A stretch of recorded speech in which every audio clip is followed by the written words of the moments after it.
बंधु माने जदि आपणकर मेष राशि होता है तो आज यही भिडटी आपण मानक पई बहुत गुरुत्वपूर्ण अटे, बहुत ही खास अटे। कारण मेष राशि व्यक्ति विशेष मानकर जीवन एही महाशिवरात्रि अर्थात जागर ठारू संपूर्ण भाव में बदलवाक जाउछि। कारण ग्रह नक्षत्र मानकर चलन रे एक बहुत बड़ परिवर्तन हेबाक जाउछि, जार प्रभाव रे आपणक जीवन रे मध्य किछि परिवर्तन हेबाक जाउछि एवं आपणक जीवन रे चलीथिबा दुख कष्ट एवं समस्यार मध्य अंत हेबाक जाउछि। आपणक जीवन रे किछि नूतन परिवर्तन हेबाक जाउछि। प्रभु शिव शंकरंकर कृपारु आपणक जीवन रे पुनर्बार खुशी फेरिबाक जाउछि। कारण बुध शुक्र एवं सूर्यंकर राशि परिवर्तन हेबाक जाउछि, जहा फल रे आपणक जीवन रे किछि बड़ घटना घटिबाक जाउछि। एही महाशिवरात्रि ठारू आपणक जीवन रे चलीथिबा समस्त दुख कष्टर अंत हेबाक जाउछि। तेबे डेरी न करी आसंतु जानिबा एही महाशिवरात्रि ठारू आपणक जीवन रे केउ सब परिवर्तन हेबाक जाउछि। तेबे एहा पूर्वरु जदि आपणकर मध्य मेष राशि होइथाय एवं आपण मध्य महादेवंकर भक्त होइतांती तो वीडियोटी को लाइक करे चैनल टी को सब्सक्राइब करदेवे एवं कमेंट बॉक्स रे भक्ति एवं श्रद्धार सहित हर हर महादेव निश्चय लिखिबे। बंधु माने पूर्वरु आपणकर स्वास्थ्य खराब रहुथिला, धन जनित समस्या देखा देउथिला, आपण ऋण नेइथिले किंतु ऋण सुझिबारे आपण सक्षम होई पारु नथिले, ऋणर भार आपणक उपरे बढ़ी जाइथिला, गृह परिवार रे खुशीर वातावरण नथिला, शिक्षा क्षेत्र रे मध्य आपणको अनेक समस्यार सम्मुखीन हेबाको पडुथिला, आपणकर बहुत अजथा क्षति हेउथिला, अजथा खर्च हेउथिला, समाज रे आपणकर मान सम्मान मध्य कम होई जाइथिला, योग्यता थिबा सत्वे मध्य आपणको चाकरी प्राप्ति होई पारु नथिला, संतान संतति को नै मध्य आपण चिंतित रहुथिले, आपणकर व्यापार वाणिज्य रे मध्य लॉस हेउथिला, प्रेम जीवन रे मध्य समस्या देखा देउथिला। तेबे एभली जहा भी किछि समस्या आपणक जीवन रे चालुथिला ताहा एबे दूर हेबाको जाउछि। एही महाशिवरात्रि ठारू आपणक जीवन रे पुणी थरे खुशी फेरिबाको जाउछि। महादेवंकर कृपारु आपणक जीवन रे पुनर्बार नूतन सूर्योदय हेबाको जाउछि। बंधु माने शुक्रंकर राशि परिवर्तन हेउछि, जे कि हेउछंती धन धान्यर कारक ग्रह। एहा सहित शुक्रंकर ग्रहंकु माँ लक्ष्मीकर स्वरूप बोली मध्य माना जाइथाए। शुक्र आपणकर द्वादश भाव को चलन करिबे तो शुक्रंकु द्वादश भाव रे बहुत शुभ माना जाइथाए। शुक्र मध्य आपणकर द्वादश भाव रे उच्चस्थ अछंती। शुक्र हेउछंती आपणकर धन कारक ग्रह। धनर कारक ग्रह आपणकर उच्चस्थ अवस्था रे अछंती, तो एही महाशिवरात्रि परे आपणकर धन धान्य रे वृद्धि हेबाको जाउछि। तो महादेवंकर कृपारु आपणकर जहाँ भी किछि आर्थिक समस्या लागी रहिथिला से सब आपणकर दूर होई जिवो। द्वादश भावटे विदेशर भाव होइथाए, धार्मिक स्थानर भाव होइथाए। तो एही महाशिवरात्रि ठारू आपण कोनोसी धार्मिक यात्रा करि पारंती, कोनोसी धार्मिक स्थान को आपण जाई पारंती, आपण विदेश यात्रा मध्य करि पारंती, आपणको भ्रमण सुखर प्राप्ति हेबो, आपणकर मन धार्मिक कार्यकलाप रे लागिबो, धर्म आडको आपणकर मन अग्रसर हेबो, कोनोसी धार्मिक स्थान रे आपण निजर अर्थ मध्य खर्च करि पारंती। जो व्यक्ति विशेष माने विदेश रे रही चाकरी करूछंती किंबा विदेश रे रही कोनोसी व्यापार वाणिज्य करूछंती सेमानंको बहुत अधिक लाभ प्राप्ति हेबो। कोर्ट कचेरी रे जदि आपणकर किछि मामला लागि रहिथिला ताहा मध्य आपणकर दूर होई जिवो, मामला आपणकर सपक्ष रे जाई पारे।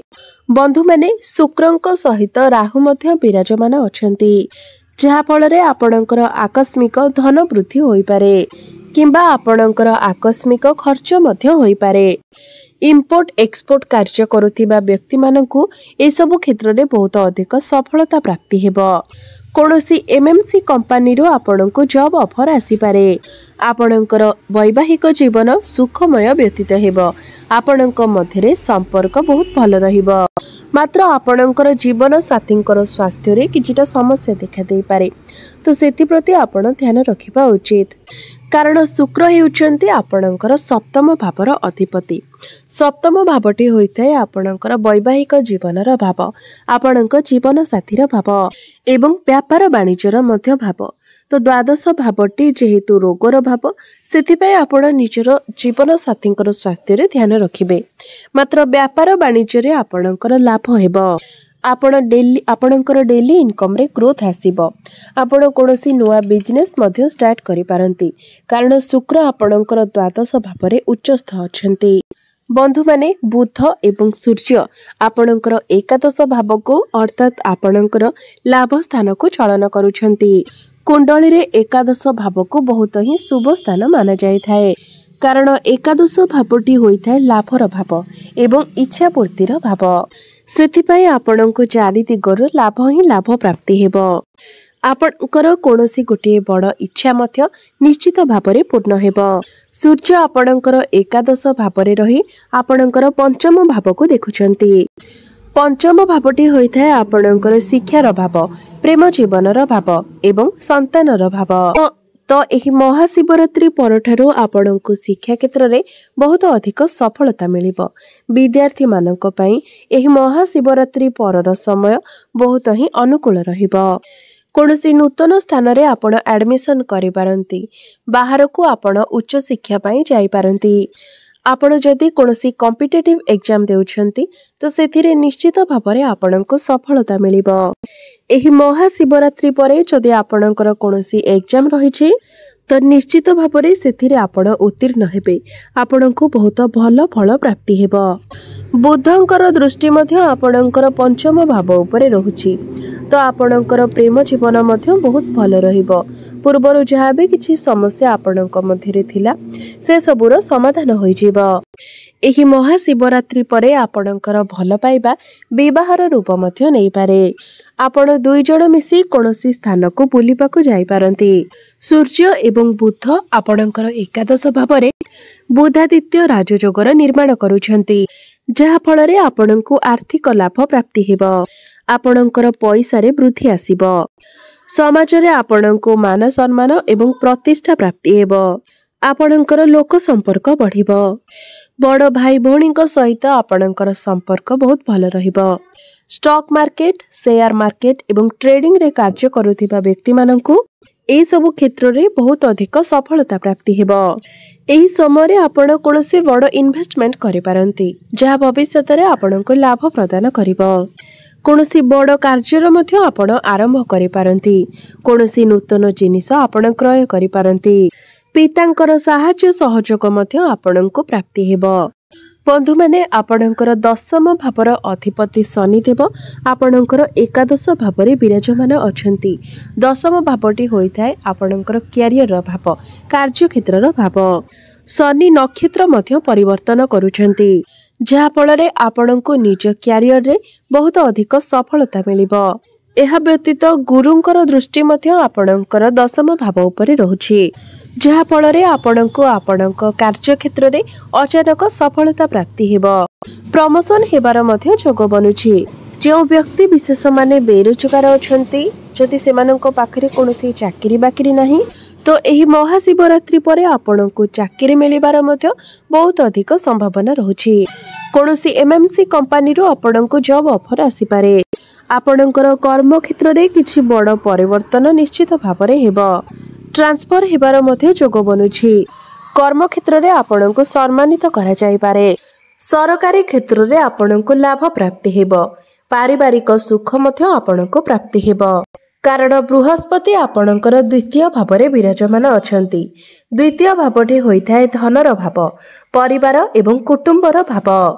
एही महाशिवरात्रि परे आपण टंका किछि संचय करि पारिबे। आपणकर बैंक बैलेंस बढ़िबो। परिवार रे खुशीर वातावरण लागि रहिबो। जो दंपति माने संतानर कामना रखिथिले, सेमानंकु संतान सुख मध्य प्राप्ति होई पारे। आपणकर बाणी रे मधुरता आसीबो। लोक माने आपणकर बाणी द्वारा आपणक आड़को आकर्षित हेबे। मंगल आपणकर तृतीय भाव में विराजमान अछंती। तृतीय भावटी होइथाय साहस एवं पराक्रमर भाव। एही महाशिवरात्रि परे आपण कोनोसी छोट मोट जगह को यात्रा करि पारंती। ऑनलाइन डिजिटल एवं मार्केटिंग क्षेत्र में आपणको बहुत अधिक सफलता प्राप्ति हेबो। जो व्यक्ति विशेष माने आपणकर शत्रु अटंती एवं सेमाने आपणकर किछि क्षति करबाको चाहुथिले तेबे सेमाने आपणकर कोनोसी क्षति करि परिबे नहीं। तो आपण से सब ठारू निजको दूरे रखंतु एवं से सब को नै आपण किछि अधिक चिंता करंतु नहीं। कारण आपणकर शत्रु माने जेते चेष्टा कले मध्य आपणकर कोनोसी क्षति करि परिबे नहीं। कारण केतु आपणकर षष्ठ भावरे विराजमान अछंती। समस्त शत्रु मानक ठारू से आपणको रक्षा करिवे। जदि आपणक उपरे कोनोसी ऋण करजर भार थिला एवं आपण ताहाको सुझी पारु नथिले तो आपण एही महाशिवरात्रि परे समस्त ऋण करज को सुझिबारे मध्य सक्षम होई परिबे। स्वास्थ्य आपणकर भल रहिबो। तेबे प्रत्येक दिन आपण योग व्यायाम एवं प्राणायाम इत्यादि करिबा उचित। एही समय आपणको आपणक भाग्यर संपूर्ण रूप से साथ मिलिबो। भाग्य बल रे आपण प्रत्येक कार्य रे सफलता हासिल करिवे। कम परिश्रम रे आपणको बहुत अधिक सफलता प्राप्ति हेबो। तो बंधु मैंने एही महाशिवरात्रि परठारु आपण प्रत्येक क्षेत्र में सफलता लाभ करने को जाउछंती, उन्नति करने को जाउछंती। ताहा आपणकर कार्य क्षेत्र में हेउ, शिक्षा क्षेत्र में हेउ, प्रेम जीवन में हेउ, वैवाहिक जीवन में हेउ किंबा आपणकर भाग्य रे हेउ, आपण प्रत्येक क्षेत्र में सफलता पाइबा को जाउछंती। तेबे अधिक शुभ फल प्राप्ति करिबा पई एवं जहाँ भी किछि छोट मोट अशुभत्व रहुछि ताको खंडन करिबा पई आपण प्रत्येक दिन हनुमान चालीसार पाठ करंतु एवं प्रत्येक मंगलवार दिन आपण कोनोसी ब्राह्मण को मसूर डाली दान करंतु। आपण को शुभ फल प्राप्ति हेबो। एहा छडा प्रत्येक दिन सकाळु आपण उदित सूर्य को तंबा पात्र रे जलार्घ्य अर्पण करंतु एवं प्रत्येक दिन आपण मंगलंकर बीज मंत्र मध्य 108 थर जप करंतु। तो बंधु माने आपणकर जीवन मंगलमय हेउ, एहा ही ईश्वरंक निकटरे मोर प्रार्थना। धन्यवाद।